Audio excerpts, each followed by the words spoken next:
Not every angel is light. Not every idol was erected by faith. Amidst the golden dust of the ether, where celestial voices intertwine like invisible currents, a whisper resounds. It did not come from heaven. It did not spring from the earth. It was born in the void, in the space between worlds. Every idol has a creator, but who judges the idol's creator? In the previous episode, we saw the fall of Semyaza, the angel of revelations, and the call to an unprecedented judgment, a secret meeting between thrones and powers, a judgment not against disobedience, but against creation. Today, the story goes even deeper. The ether is no longer silent. Murmurs pierce the veils that separate the planes. The name of the architect, until then only a forbidden myth, reappears in the golden halls of the firmament. He is not a rebel like Lucifer. He is not a traitor like Azazel. He is something worse, a creator of alternatives. While humans were still crawling under the watchful eye of angels, the architect of idols was already walking among their beliefs, distorting, redefining, offering tangible forms for the invisible. He understood the human need to touch, to see, to possess, and he transformed that fragility into worship. But he wasn't alone. He operated between planes, instructed priests, inspired kings, and at the same time he built images, he raised doubts. Each temple he erected was an open wound in the heavenly purity, and because of this, his existence became intolerable. Not because he was false, but because he was effective. Among the seraphim, divided voices resound, "We must destroy it. Or should we listen to him?" The trial will take place on the grey throne, a space between dimensions where time hesitates and truth reveals itself as multiple. For this trial, not only angels were summoned, arcane entities, spirits of the first breath, and even echoes of the void received an invitation, because what is at stake is more than a phrase. It is the right to imagine the divine. The messenger Gabriel was chosen to lead the trial, not out of neutrality, but because of an old debt. The architect saved his essence when it nearly dissolved at the beginning of creation. A detail that others want to forget, but that the architect will not fail to remember. And then it appears, not with wings, not with light, but with eyes that have already seen the first dreams of men. He walks among the thrones as if he were at home, because in a way, he is. His voice is calm. Your presence is disturbing. Before you talk about me, you need to admit what made me necessary. But what made it really necessary? Was it men's fear of the invisible, or the silence of the heavens in the face of your doubts? Was it the need for symbols, or the absence of answers?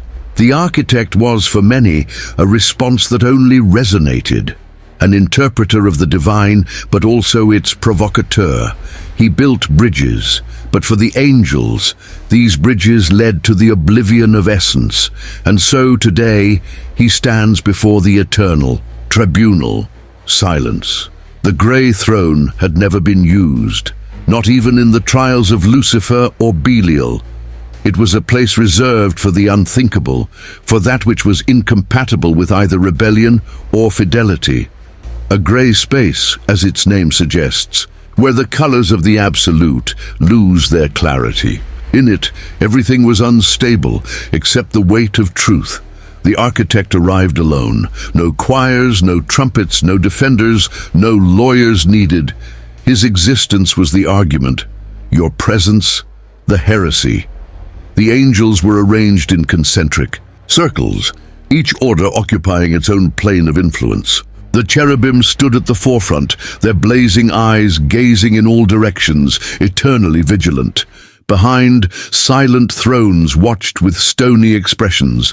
Above floated the seraphim, their 6 wings flickering in spasms of discomfort, as if the mere proximity of the accused disturbed the symmetry of the heavens. Gabriel took a step forward. "You are called to answer for centuries of spiritual corruption. for creating images that have led hearts astray, and for replacing truth with manipulative reflections. The architect smiled, not out of defiance, but out of compassion. They speak as if the truth were a monolith, but it's a river, and rivers can't be dammed up without overflowing. A murmur ran through the heavenly circles. Some angels lowered their gaze. Others clenched their fists, but Gabriel stood firm. The process demanded balance even in the face of provocation. You didn't create idols to help men. You created them to control them, so they would worship your form, not your essence. And what is essence, Gabriel? The architect replied firmly. What cannot be seen? What the heavens hide while demanding blind faith. It wasn't I who made you need forms. It was your silence. The impact was immediate.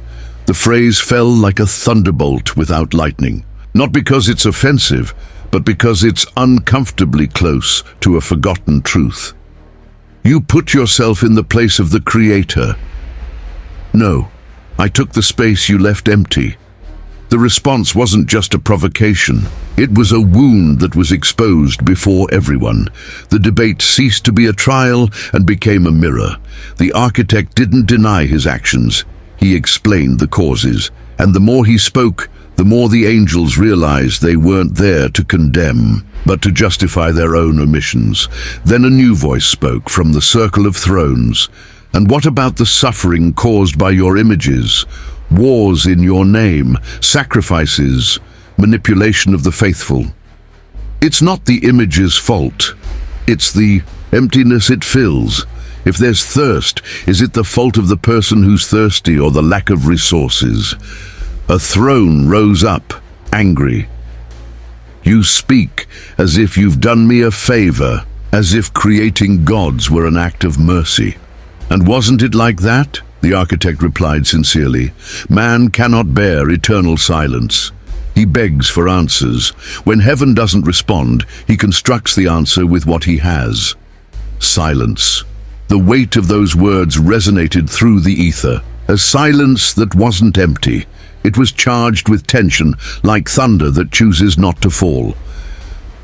I don't deny that there was manipulation. I don't deny that there was distortion.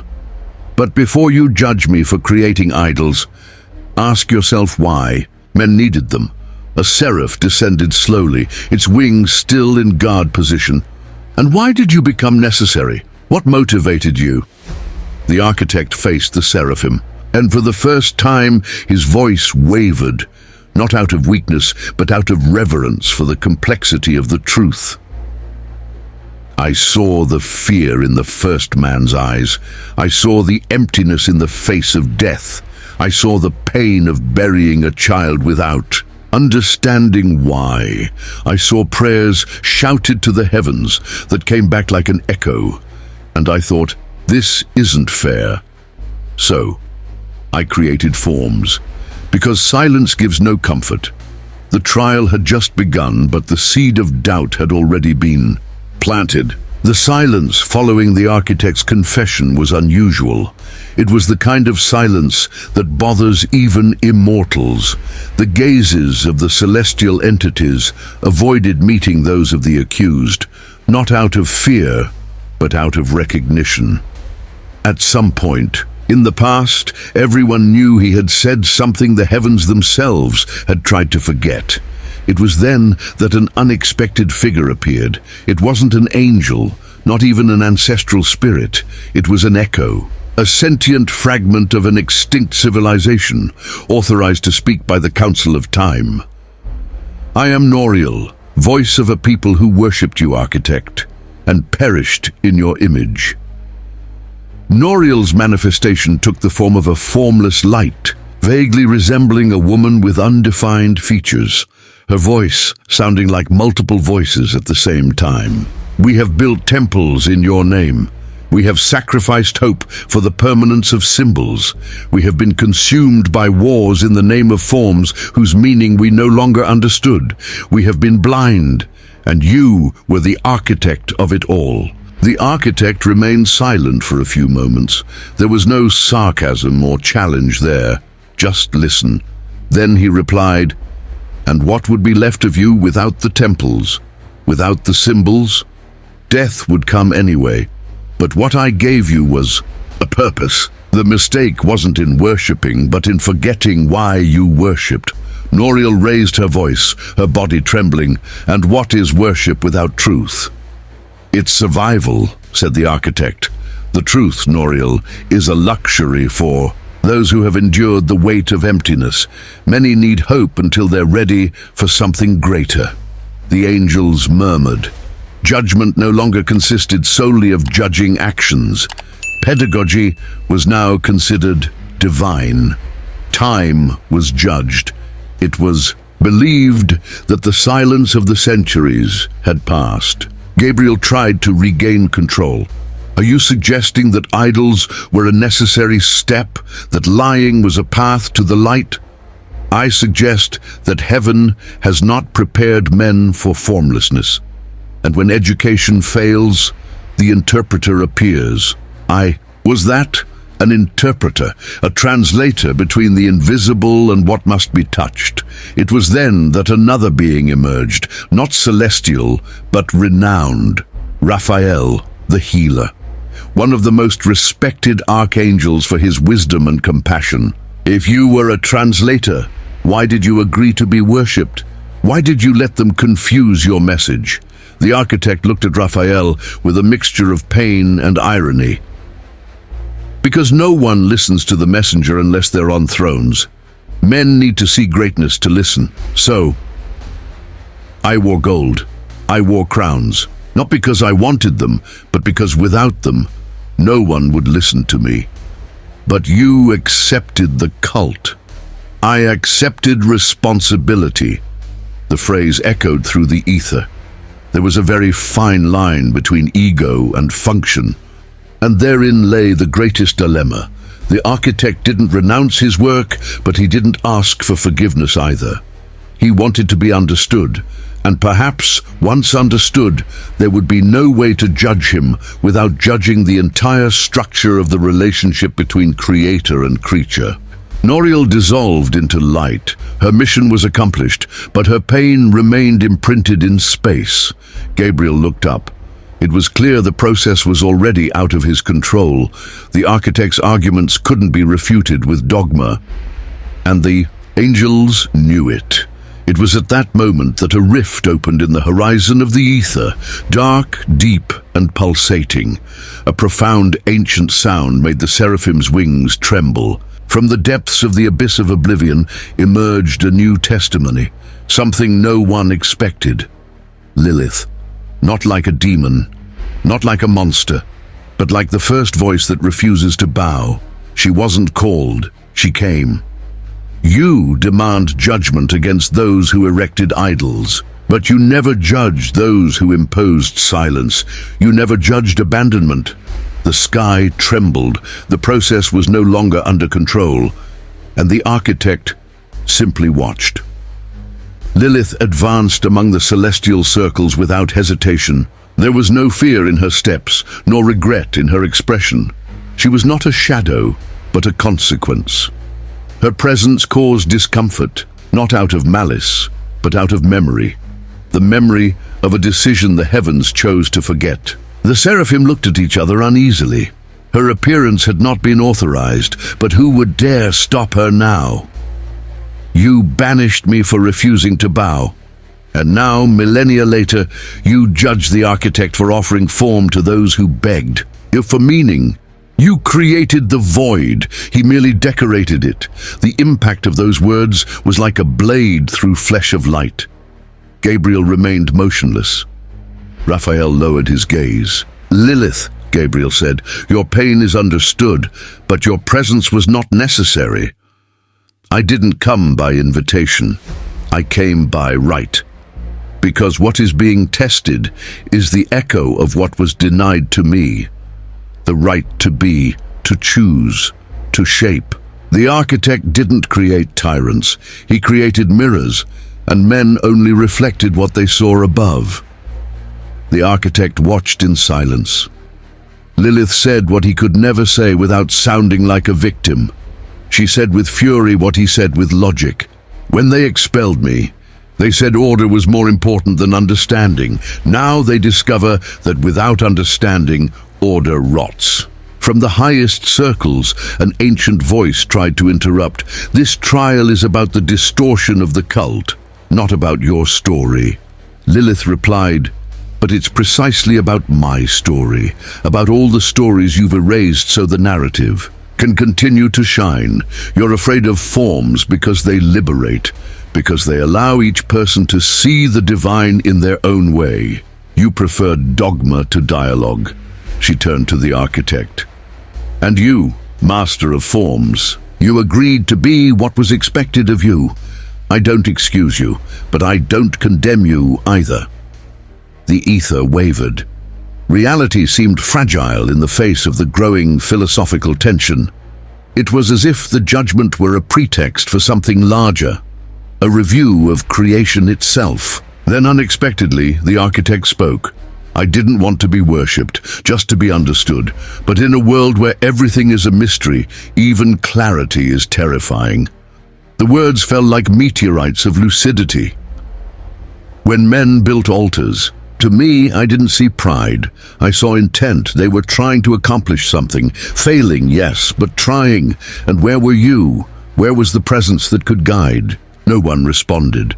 The silence was a partial verdict. And in that void, Lilith walked to the center of the circle, looked at Gabriel, and declared, the judgment is not the architect's. It is one of omission. It is one of absence. It is the arrogance of those who claimed to be whole, while the fragmented cried out for a voice. She disappeared into black and gold particles. The trial continued, but it would never be the same. Then one of the entities of time emerged. A figure dressed in constellations, with eyes where galaxies slowly revolved. What if, instead of judging a builder, we were witnessing the beginning of a new cycle? The architect turned around. Perhaps the trial isn't the end, but the beginning, the end of old ways, and the birth of something I can't even name. Gabriel silently began to realize the architect didn't want victory. He wanted transition. It was a bridge, and every bridge is a nuisance to those who cling to its shores. The sky was divided, but what would come next, no one yet understood. The grey throne had never witnessed such descent. Between the raised wings of the seraphim and the blazing eyes of the cherubim, a stalemate formed. What had begun as a trial now oscillated between revolution and revelation. It was then that Zadkiel, the angel of mercy, appeared. Zadkiel rarely spoke during trials. His role was to console, not intervene. But something was troubling him. With slow steps and a calm gaze, he approached the center. For centuries we have taught men that mercy is divine, and now before him who, for all his errors, offered meaning, do we deny the very principle we preach? The angels remained silent. That wasn't a defense, it was reflection.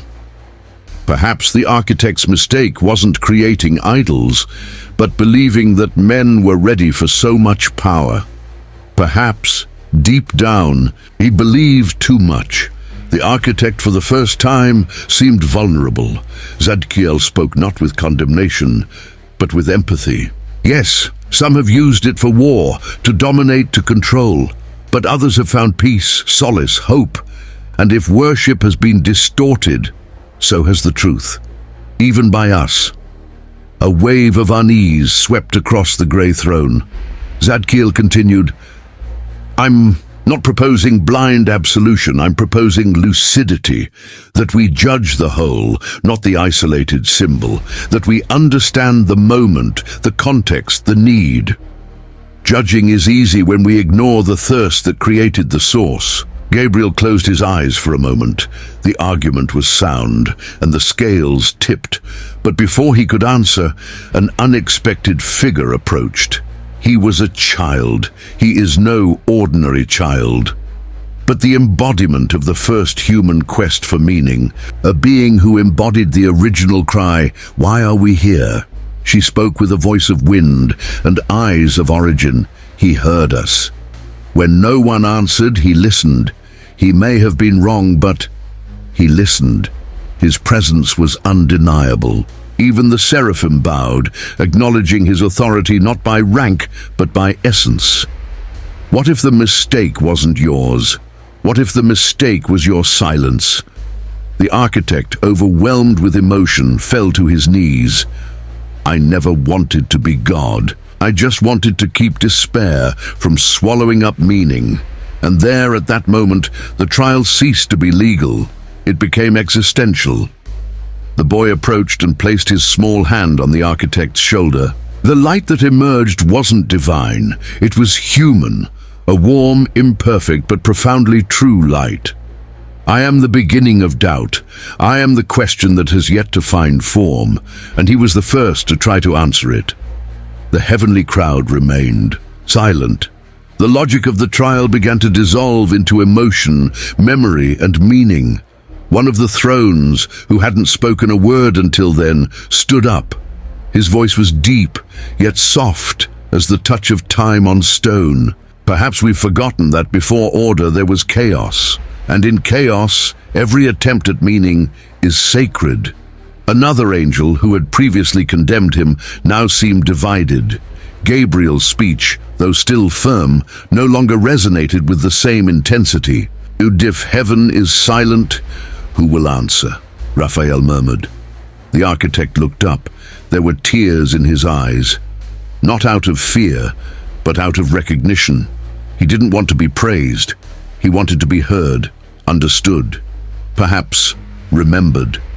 I was wrong, but I was wrong to try to fill a void that no one dared to look at. If my form was imperfect, let it serve as a lesson. But don't deny my intention. The boy smiled. Zadkiel nodded, and the grey throne, for the first time, seemed smaller than what was being judged. The ether grew denser, not from oppression but from contemplation.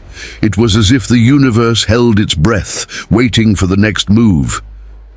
From the depths of the circle of judgment, an unexpected figure emerged. Uriel, the guardian of the inner, a light, the bearer of the flame of discernment, always neutral, always observant.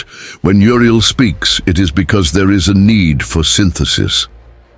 We've reached a point where we no longer judge an individual, but an idea. The idol architect doesn't represent only himself. He represents the eternal conflict between form and essence, between the desire to touch and the demand to believe. He looked at the seraphim, then at Gabriel, and finally at the architect. You gave form to the invisible, and that form, though distorted, offered an anchor to the shipwreck of the human soul. Uriel walked around the circle with slow steps, his robes billowing with the weight of time and reason. But what disturbs me most isn't your idols. It's the emptiness that preceded them, an emptiness where faith became an echo, where doubt was demonized and absence was called proof. The tension in the heavenly circles became almost palpable. Some angels trembled, not out of fear of the architect, but out of fear of what his words revealed within themselves. Uriel stopped next to the boy and looked at Gabriel. If we are going to condemn someone for responding, we must first ask ourselves, why didn't we respond? Gabriel said nothing, but his hardened face began to soften. There was understanding, and there was pain. Then, from the void between the planes, a new voice emerged. It was Sophia, the embodiment of primitive wisdom, not as knowledge, but as profound intuition. It preceded hierarchies, before forms, and perhaps even before time itself. His presence was discreet but irresistible. The architect is not the end. He's the symptom, the consequence of an absence so constant that it has become doctrine. Everyone present felt his words as mirrors. I'm not here to absolve you, but to remind you creation is a cycle. Where there is silence, voices arise. Where there is absence, forms emerge, and perhaps one day these forms will no longer be necessary. Sophia approached the architect. You played a role no one wanted. You took on a role no one dared to take on, and for that, you will be remembered. Not as a saint, but as a sign. The architect didn't respond. For the first time, he bowed. Not out of submission, but out of gratitude. It was as if he finally understood it, not as a threat, but as a consequence. Sophia gently touched his forehead. From that gesture, a wave of light emerged that didn't blind. It illuminated. A clarity that revealed intentions, pains, and unspoken silences. This light spread throughout all the heavenly circles. And where there had once been judgment, there was now listening, true listening, free from the impulse to condemn, pure, raw, necessary. One of the seraphim, hesitant, descended slightly. His wings were still firm, but without arrogance. If we created faith, why do we abandon it to its fate? A cherub answered, because we were afraid that the questions would overwhelm our certainties. Uriel returned to his seat. And maybe that's what happened. But that's not a defeat. It's evolution. Sophia slowly withdrew, her presence leaving a scent of memory and origin in the air. The ether felt lighter. Judgment more human. Eternity a little more understandable. The architect, still kneeling, murmured, "Thank you, even though they don't accept me yet. At least they listen to me now." And that was all I wanted from the beginning. Sophia's light still floated in the air like a gentle echo. It was impossible to return to the previous state. Something within each celestial being had changed. And although the trial was still officially underway, it was no longer a tribunal. It was an assembly of awakened consciences. Gabriel walked to the center. His steps were heavy, not out of hesitation, but out of responsibility. For the first time in millennia, he seemed vulnerable. Architect, I was raised to defend the truth, a pure truth without faces. But today, I see that the silence we so defend may have become a prison. Perhaps heaven, in its eagerness to preserve purity, has stifled the search. The architect looked him in the eye. There was no arrogance, only relief. And I, Gabriel, was shaped by the voids. I am the reflection of what was missing. It was necessary because something was missing. Gabriel breathed deeply, something rare for a being that doesn't need air. I still don't know if you were right, but I know we were absent. Before he could continue, a new movement appeared. A group of humans, not living but marked in time, conscious echoes of those who for generations searched for meaning. They were there as witnesses. A simple man spoke first. I prayed for years, and all I found were stones. But in those stones I imagined the divine. They gave me peace. A woman with a firm voice said, I saw God in a piece of wood, and that saved me from madness. It wasn't about the image. It was about not feeling alone. A warrior, scarred by battles in the name of the gods, said, I regret the wars, but not the prayers. They gave me purpose when everything was pain. An old woman, holding a small clay idol, raised her voice. This piece of clay was the face of my deceased daughter. I prayed to her, not because she was a goddess, but because heaven never answered me. A young man with a frightened look muttered, I never knew how to pray. But when I saw an image, I finally cried. That's what I needed. And then, finally, a child spoke. I never understood what God was, but I did understand what a hug was, and I found it on a small altar. The ether fell silent, not out of judgment, but out of respect. Uriel looked at Gabriel, and his voice came like a breath of wisdom. We are faced with an uncomfortable truth. Idols have saved more than they have condemned. Because while we were arguing about essence, Humans were dying of absence. Zadkiel nodded. We can no longer pretend that absence is neutral. When we don't speak, emptiness speaks for us. And sometimes that emptiness becomes form. And sometimes form becomes salvation. One of the thrones tried to react. And what about idolatry and lies and abuses in the name of these forms? Uriel replied, "Every tool can hurt, but it can also heal. The responsibility lies not with the tool, but with the person who uses it." The architect remained silent, absorbing every word.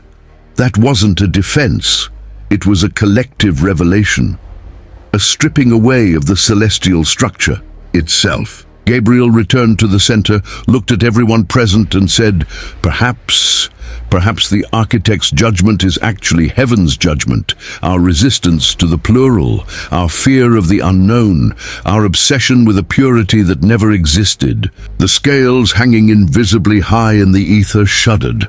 The trial finally reached the end of its development, and the climax was about to emerge. The scales high in the ether swung, no longer guided by dogma or decree, but by awakened consciousness.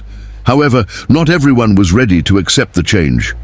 From a distant point in the circle, a figure descended, enveloped in incandescent light. Metatron, the scribe of heaven. His voice was made of order, his presence like living codes. Heaven isn't ruled by emotion, it's ruled by purpose, and purpose demands clarity. If we accept chaos as part of the process, we're giving up structure. The silence that followed was not one of respect, but of expectation.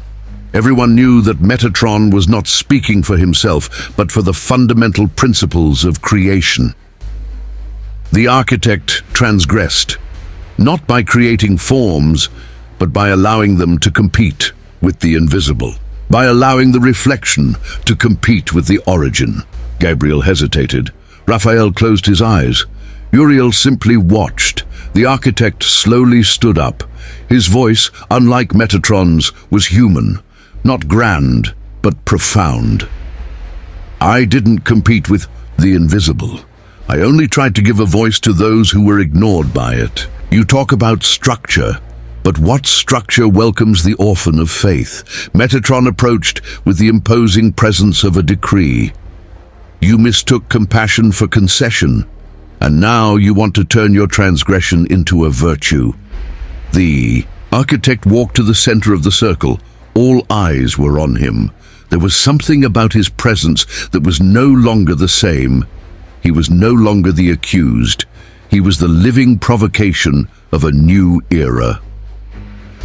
If compassion is transgression, then let heaven review its pillars. Uriel stood up, breaking the growing tension. What we call chaos is often simply a complexity we don't yet understand. Metatron turned to him, irritated. "Would you side with the imbalance?" "No, I'd be on the side of evolution." And the architect, for all his flaws, did what none of us had the courage to do: descend into the realm of doubt. Then the architect raised his hands. "I'm not asking for absolution. I'm only asking that you look at those who knelt before me not out of idolatry, but out of abandonment." At that moment the balance shifted, and a subtle crack crossed the ether. From the center of the fissure a new figure emerged. It was no angel, nor a shadow. It was his. True. She had no face. No. She changed shape every moment. To some she was light, to others shadow, to many both. His voice wasn't heard with the ears. It was felt with the essence. "They invoke me in trials, they quote me in scriptures, they protect me with dogmas. But who truly listens to me?" Everyone bowed, except for the architect. He stood, his eyes brimming with tears. "If you are the truth, why did you remain silent?" The truth responded, "Because I'm not the answer. I'm the way, and every form you created was an attempt to touch me." Metatron tried to intervene. "He distorted your essence. He interpreted my absence." The declaration echoed throughout the ether. Gabriel fell to his knees. Raphael wept. The cherubim ceased their movement. The truth continued. You hid me behind veils. The architect exposed me. Imperfect, limited, yes, but real to those who could no longer bear the emptiness. The scales tipped in half, not in collapse, in transformation. From the void between, the parties arose hope, in the form of a cosmic breeze. I was raised among images, among forms, among idols. Even when the sky was silent, man sustained me in small clay statues, in lit candles, in drawings made on the ground. He approached Metatron, the then architect. If you condemn the architect, you will condemn me, because it was thanks to the forms that I survived. And then, from the ancient silence, descended memory.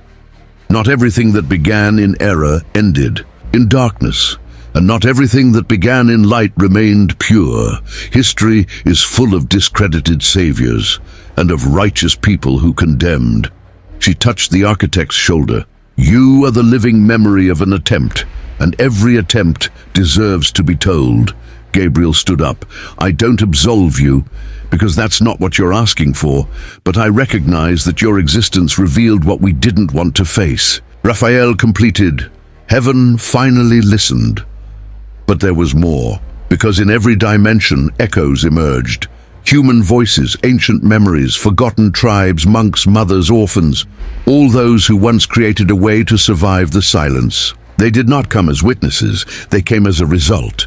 He was the one who gave us something when we had nothing, they said in unison. Uriel pointed at the split scales. That's not a ladder anymore, it's a bridge. The architect closed his eyes and smiled. For the first time, he was neither a defendant nor a hero. It was part of history, and the story, the one never told by those who won, but by those who resisted, now included him. The sky was never the same after that, and maybe it should never have been this way. The trial was over, but something hung in the air, like a shadow that didn't want to fully reveal itself. As the heavens adjusted to the new reality, a previously silent figure emerged from among the circles. It was an ancient, nameless entity. No one remembered when it appeared, but everyone knew what it represented: the expectation. He walked slowly, skirting the bridge that had formed in place of the ladder. Each step left traces of unrealized possibilities. His voice was filled with unanswered questions. Understanding is celebrated, he said, in a voice redolent of echoes. But are you ready for what it demands? Gabriel looked at her closely. Explain yourself. Understanding isn't acceptance, it's change, and change breaks cycles. Are you ready to rebuild, to watch your very foundations melt in the name of a living truth? The sky fell silent. And it was in that silence that the architect, still kneeling, spoke for the last time. You don't need me anymore. Now you know you can hear me. But before getting up, something unexpected happened. From the center of the bridge, where there had once been balance, a new energy erupted. Not heavenly, not hellish, something no one had anticipated. A form formless, a voice voiceless, one echo of the future. He didn't judge, he didn't advise, he just asked a question repeated incessantly on all planes of existence. And when you are idol makers? The question was not for the architect, it was for the angels, towards the skies, for those who have always judged and now would have to choose between repeating history or creating another. Expectation smiled. Creation doesn't end with a verdict. It begins again, with a doubt. The celestial circles began to vibrate strangely. Something was changing. A new dimension emerged, not a physical space, but an alternate reality. A place where the divine would be reimagined. There, the firstborn would not be saints. They would be searchers. And the first names would not be praised. They would be interrogated. The bridge began to throb, and with it, an invisible decision. A tear appeared in Gabriel's eyes, in the architect's eyes. a spark of fear. Because the next story wouldn't be about trial, it would be about creation, and every creation carries the seed of a new fall. The bridge remained at the center of the ether, not as a symbol of transition, but as a legacy of a moment when the sky listened, reflected, and for a moment doubted itself. The architect did not ascend back to the celestial realms, nor was he relegated to oblivion. He walked to the edge of the bridge where time wavers. There he remained, neither accused nor saint, just a sign, a milestone to remember that even silence can be broken with courage.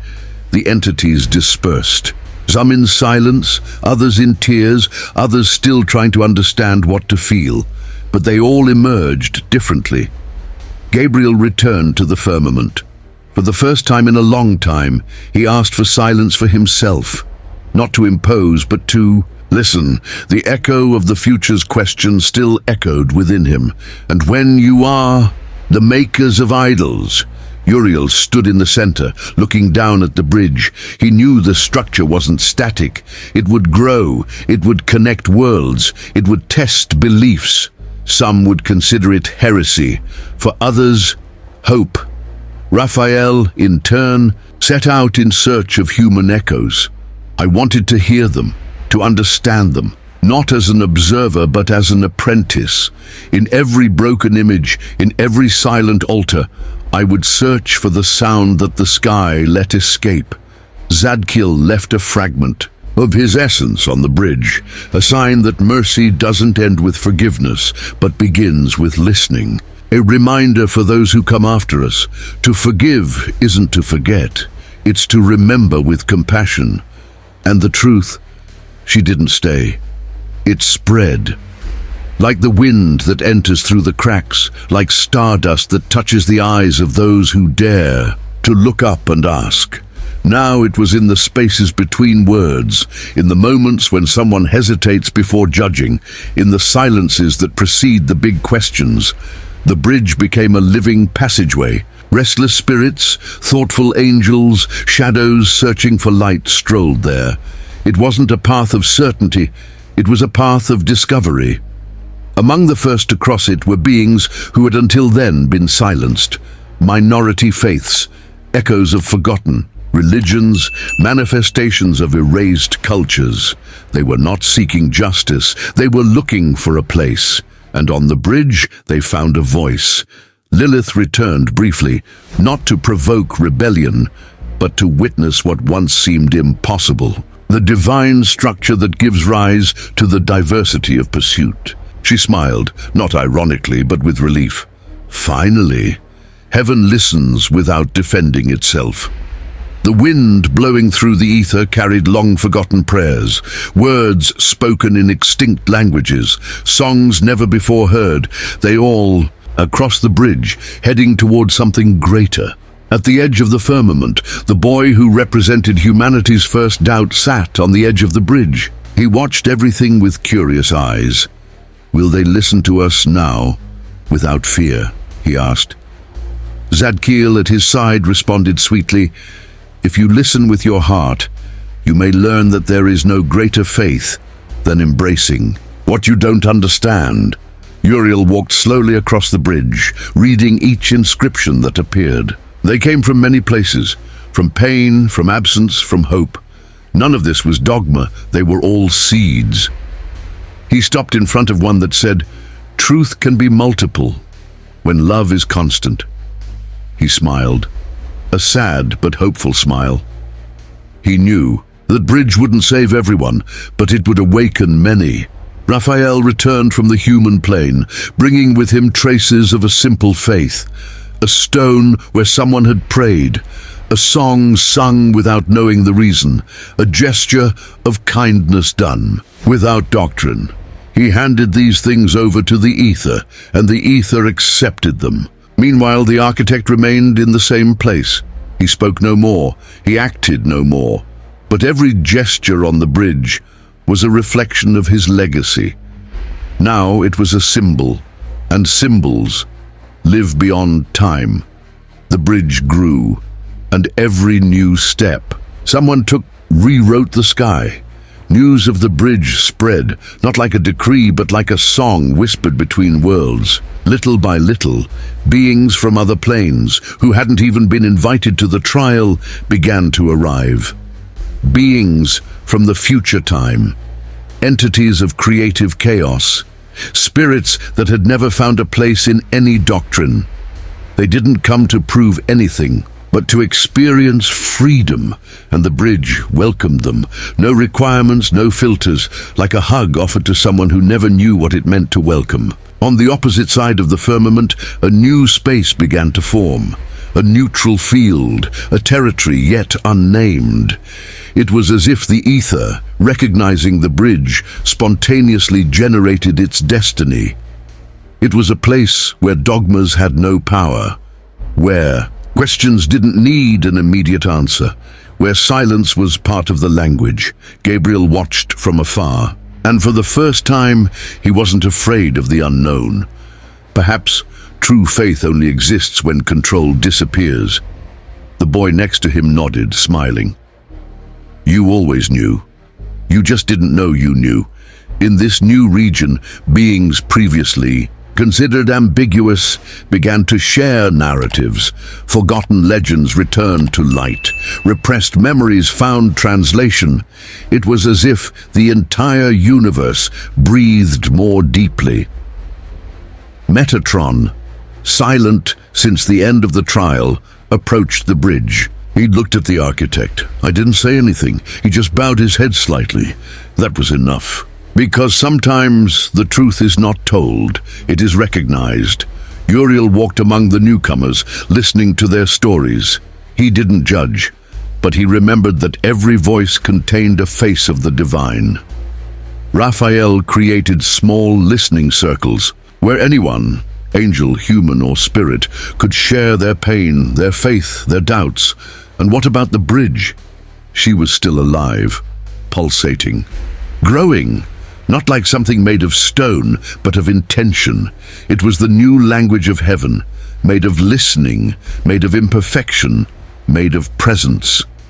The architect remained where he had always been, on the threshold, no longer as an accused person, no longer as a hero, but as a living memory of a choice. And from that choice was born something that no decree could have foreseen, a new kind of faith.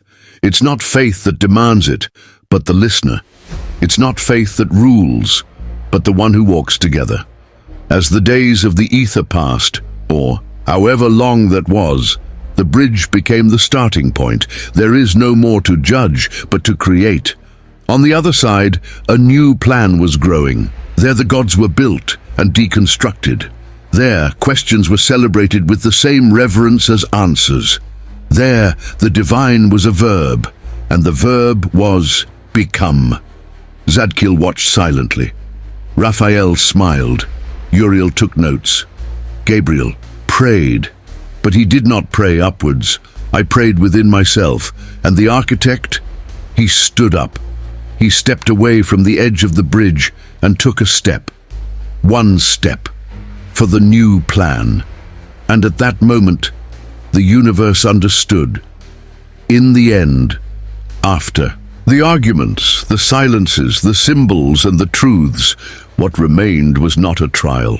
It was a gesture, the gesture of listening, perhaps the simplest and most powerful of gestures. Heaven, which for centuries spoke with thunder and decrees, has discovered that listening can be more transformative than commanding. And in that moment when the bridge appeared, not of stone, but of recognition, a new form of eternity began. Not the eternity that repeats itself, but it is reinvented. Because true eternity is not in keeping everything the same, but in allowing each generation to discover for itself what is sacred. The architect wasn't absolved. He didn't need to be. His existence wasn't a matter of perfection, but of provocation. It was about reminding the universe that forms are fleeting, but the desire for meaning is eternal. And if there's one thing that unites gods, men, angels, and shadows. It's the desire to be heard, to be seen, to be understood. Today, the bridge continues to grow. And with every step we take toward it, a new question arises. Do not destroy faith, but to make her human, and perhaps divine. Because perhaps the most divine thing we can do is admit that we don't know everything, that there is beauty in mystery, that there is faith in listening, that there is truth in what remains to be discovered. And then, from the edge of the new plane, the architect looked back just once, not with longing, but with gratitude, for having been judged, and for having been heard, and for finally fulfilling his role. It should not be followed, but to open the way.